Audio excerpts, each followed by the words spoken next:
नमस्कार, मी शीतल शिर्के. लोकवृत्तमध्ये आपले स्वागत. पाहूयाच्या ठळक घडामोडी. RSS चे साताऱ्यात संचलन. मराठा समाजाला आरक्षणाची किती गरज? पाचवड येथील गायकवाड कुटुंबियांचा विशेष वृत्तांत. दर्शनच्या प्लॅनेट फॅशनचा उद्घाटन सोहळा संपन्न. बातमीपत्र सविस्तर. दसऱ्याच्या पार्श्वभूमीवर राष्ट्रीय स्वयंसेवक संघाच्या वतीने साताऱ्यात संचलन करण्यात आले. तसेच सायंकाळी न्यू इंग्लिश स्कूल येथे शस्त्रपूजन करण्यात आले. न्यू इंग्लिश स्कूल येथून संचलनाला सुरुवात झाली. त्यानंतर मारवाडी चौक, राजपथ, मोती चौक, फुटका तलाव आणि पुन्हा न्यू इंग्लिश स्कूल या मार्गावर संचलन करण्यात आले. प्रथम लहान मुलांचे संचलन झाले. यामध्ये 84 मुलांनी आणि नंतर नागरिकांचे संचलन झाले. न्यू इंग्लिश स्कूल येथे झालेल्या शस्त्रपूजनाच्या कार्यक्रमाला मुथा कंपनीचे अजित मुथा प्रमुख पाहुणे म्हणून उपस्थित होते.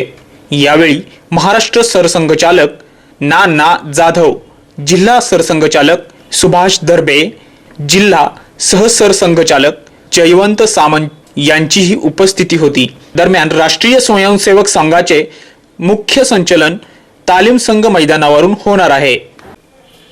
मराठा समाजातील एक असा घटक आहे की त्याला खरोखर आरक्षण आणि नोकरीची गरज आहे, कारण तो आर्थिक दुर्बल आहे. असेच पाचवड तालुका वाई येथील गायकवाड कुटुंबियांचा घेतलेला विशेष वृत्तांत.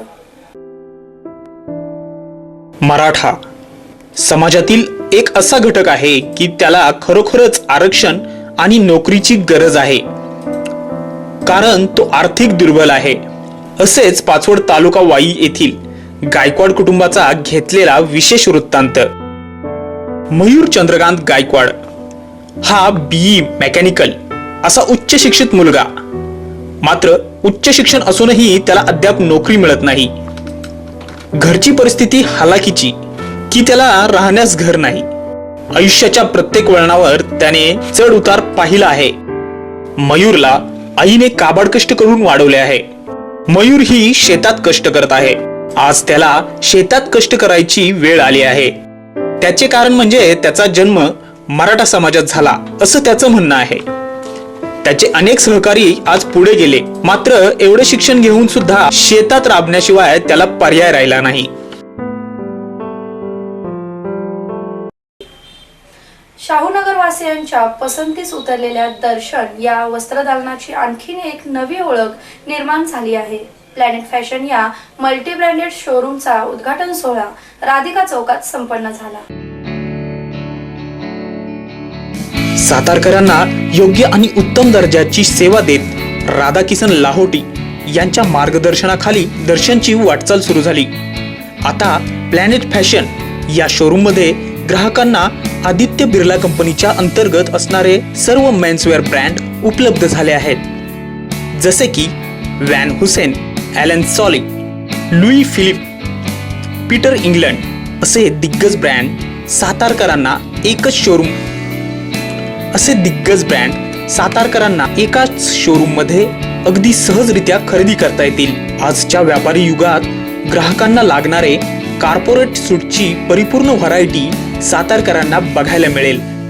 तसेच खास कॉलेज युवकांसाठी जॅकेट्स, डिझायनर शर्ट्स हे या दालनाचे वैशिष्ट्य आहे. प्लॅनेट फॅशनचे हे फॅशन जाळे पूर्ण भारतातील शहरात पसरलेले आहे. सगळीकडेच असताना आपल्या साताऱ्यातच का नाही, या विचाराच्या संकल्पनेतून हे प्लॅनेट फॅशन साकारले आहे. या प्लॅनेट फॅशनचा उद्घाटन सोहळा संपन्न झाला असून या दालनाचे उद्घाटन आमदार श्रीमंत छत्रपती शिवेंद्रराजे भोसले यांच्या हस्ते झाले. यावेळी लाहोटी परिवार, ग्राहक व मान्यवर उपस्थित होते. मराठा समाजातील युवकांना आरक्षण व नोकरीची कितपत गरज आहे याविषयी काही मराठा समाजातील युवकांशी केलेली बातचीत. नमस्कार, मी शीतल शिर्के. लोकवृत्तामध्ये तुम्हा सर्वांचं स्वागत आहे. आता सध्या संपूर्ण महाराष्ट्रभर नव्हे तर संपूर्ण देशामध्ये मराठा क्रांती मूकमोर्चाची चर्चा सुरू आहे. सध्या सातारमध्येही हा मराठी क्रांती मूकमोर्चा संपन्न झाला. यामधील काही मोर्चेकरी आत्ता आपल्या सोबत आहेत, तर चला मग त्यांच्याबरोबर काही चर्चा करूया. यावेळेस आपण आरक्षण, त्याचबरोबर कोपर्डी घटना आणि जे ॲट्रॉसिटी कायदा आहे याविषयी बोलणार आहोत. नमस्कार. जो आत्ता आपण मराठा क्रांती मोर्चा सातारमध्ये केला त्यामध्ये जे मुद्दे होते याविषयी तुम्ही काय बोलाल? मुद्दे आम्ही ह्याच्यावेळी आलो इथे त्यावेळी आम्ही मुद्दे बघितले आणि आमचे मुद्दे आम्ही कोपर्डी जे आमच्यावर अन्याय झाला आमच्या भगिनीवर त्यासाठी आम्ही एकवटलो. दुसरा मुद्दा होता की आमचा आरक्षणाचा, की आरक्षण हे मराठ्यांना मिळालंच पाहिजे. आणि तिसरा मुद्दा जो आमचा होता ॲट्रॉसिटीमध्ये बाबा जे काही म्हणजे खोटे गुन्हे होते ते झाले नाही पाहिजेत हा होता. बाकीचे मुद्दे जे झाले ठीक आहे, म्हणजे आम्हाला नाही त्याच्याबद्दल आक्षेप, पण मराठा म्हणून तर आम्ही ह्या 3 मुद्द्यासाठी तिथे आलेलो. आणि महत्त्वाचा विषय असा होता की आम्ही तरुण आहोत आणि जे तिथे लोक जमलेले जास्त प्रमाणात जे लोक होते 35-40 की त्या लोकांचा मेन असा उद्देश होता की बाबा जे आपले कोण आहेत, जर कोणाचा भाव असेल कोणाचा बहीण मुलगा, की त्यांना नोकरी मिळण्यासाठी खूप त्रास होतो आहे. म्हणजे की जे पहिली कंडिशन होती की जे पहिले हे होते आपली मराठींची किंवा जमीन 10 एकर आहे 20 एकर आहे ते आता राहिलेली नाही. आणि आता माझं जर उदाहरण घेतलं तर मला 3 एकर जमीन आहे आणि बघितलं तर काय झालं आहे की त्याला पण पाणी नाही.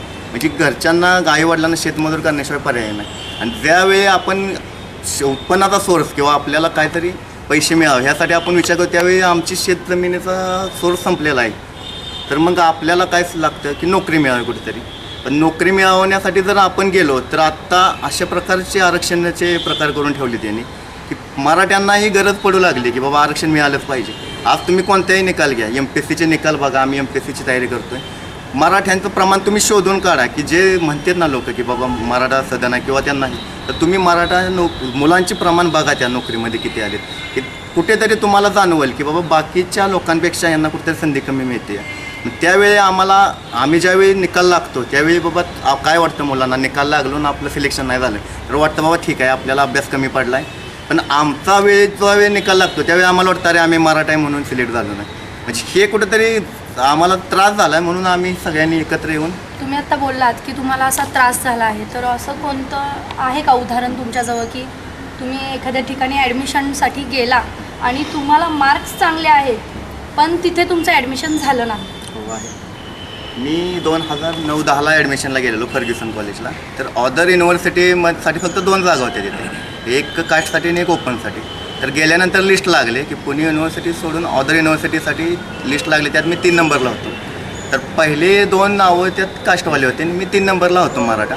तर माझं काय म्हणणं की मी म्हटलं आता आपण होतं आहे ॲडमिशन झालेच असं जमा धरलं मी. तर नंतर त्यांनी ॲडमिशन सुरू केले की अदर युनिव्हर्सिटी ओपन ॲडमिशन म्हणजे खुल्या जागेसाठी. तर त्यांनी त्यावेळी पहिलं नाव पुकारलं ते कास्टवालं. अरे मी जरा विचारात पडलो की बाबा ओपनचं ॲडमिशन घ्यायच्या म्हणून मी विचारलं त्यांना की बाबा तुम्ही ओपनचं ॲडमिशन घेणार. तर ते बोलले नाही, जो ओपन आहे तो पहिला म्हणजे तो कास्टवाला घेतला त्यांनी. नंतर त्यांनी ॲडमिशन सुरू केले की अदर युनिव्हर्सिटी कास्ट ॲडमिशन. तर त्यावेळी 2 नंबरचा कास्टवाला झाला. मला जरा तिथं विचार पडला ना की आरक्षणाची गरज आपल्यालाच खरी आहे की आपणच कमी पडायला लागलो आहे. आता आपले लोक मराठ्यांची कुठेतरी कमी पडायला लागलेत की ज्यांना गुणवत्ता आहे त्यांचीही गुणवत्ता आहे, आम्ही त्यांना नाकारत नाही. पण तुम्हाला सवलत मिळालेली आहे, तुमच्याकडे गुणवत्ता असून तुम्हाला सवलत मिळाली, आमच्याकडे गुणवत्ता आहे आम्हालाही सवलत हवी आहे. कुठेतरी आमचा अधिकार हा नाकारला जातो आहे. आज तुम्ही बघा कुठेही महाराष्ट्रात सर्वे घ्या, शेतमजूर बघा सगळ्यात जास्त मराठा जाती जास्त, कलरचे काम करणारे रिक्षा ड्रायव्हर किंवा कोणतेही असे की जे बाबा काहीतरी कमवायची आणि गरजच आहे, ह्याच्याशिवाय आपलं घर चालू शकत नाही. त्या ठिकाणी बघा तुम्ही जाऊन की जास्त मराठाच लोक गावतील. म्हणजे मराठ्यांची अवस्था आता खूप वाईट झालेली आहे. पण तुम्ही ह्यांच्याकडे दुर्लक्ष का करताय हा आमचा आक्रोश आहे. हो, तुम्ही लक्ष दिलं पाहिजे की आता अशी वेळ आमच्या आली की आता हे जो तरुण दिसतोय तुम्हाला की जो तरुण असा म्हणतोय एक वेळ जाऊन द्या, आपल्याला नाही काय आपल्याला त्रास झाला आहे पण इथून पुढे कोणाला त्रास होण्यासाठी काहीही आमची करायची तयारी आहे आत्ताची कंडिशन. ते आजचे लोकवृत्त. उद्या पुन्हा भेटूया पुढील बातमीपत्रामध्ये. तोपर्यंत नमस्कार.